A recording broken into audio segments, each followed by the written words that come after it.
শুরু হয়ে গেছে চতুর্থ টেস্ট ইন্ডিয়া এবং অস্ট্রেলিয়ার মধ্যে বর্ডার গাভাস্কার ট্রফির। আর জাস্ট একটু আগেই কিন্তু শেষ হলো প্রথম দিনের খেলা।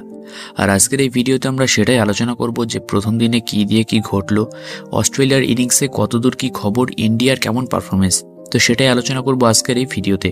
তো দেখো, সোজাসুজি বলতে গেলে 86 ওভার খেলা হয়েছে, 311 রান করেছে অস্ট্রেলিয়া, যেখানে কিন্তু 6টা উইকেট তারা হারিয়েছে।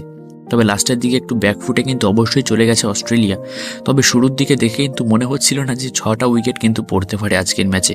কিন্তু অন্যদিকে ছিল জাসপ্রীত বুমরা, যে কিনা ওয়ার্ল্ডের ওয়ান অফ দ্য টপ এই মুহূর্তে, বলতে পারো ওয়ার্ল্ডের সবথেকে বেস্ট বোলার এই মুহূর্তে। বুমরা কিন্তু আজকেও তার চমক দেখিয়েছে। 21 ওভার বল করেছে, 75 রান দিয়ে 3টে উইকেট নিয়েছে। আর বাকি একটি করে উইকেট নিয়েছে আকাশদীপ, জাডেজা এবং ওয়াশিংটন সুন্দর। তবে অস্ট্রেলিয়া যে ধরনের ছন্দে ছিল প্রথম থেকেই, সুতরাং আমি তো ভাবতেই পারিনি যে 6টা পর্যন্ত উইকেট পড়তে পারে প্রথম দিনের শেষে। তো যাই হোক, স্যাম কনস্টাস কিন্তু সে 60 রান করে গিয়েছে ডেবিউ ম্যাচেই, কিন্তু বুমরাকে 18 রান নিয়েছে ছেলেটা। আলাদাই লেভেলের কনফিডেন্স কিন্তু প্লেয়ারটার মধ্যে। অন্যদিকে উসমান খোয়াজা করে গেছে 57 এবং মার্নাস লাবুশেন করে গেছে 72, সঙ্গে স্টিভ স্মিথ করে গেছে 68। এদিকে অ্যালেক্স ক্যারি কিন্তু একটু ধরেছিল, 31 রানে সে প্যাভিলিয়নে ফিরে যায়। আর ভারতের সবথেকে বড় চিন্তা ট্রাভিস হেড, সে কিন্তু 0 রানে প্যাভিলিয়নে ফিরতে বাধ্য হয়েছে, কারণ অপরদিকে ছিল জাসপ্রীত বুমরা।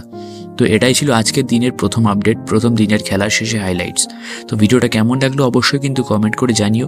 তো দেখা হচ্ছে পরবর্তী ভিডিওতে।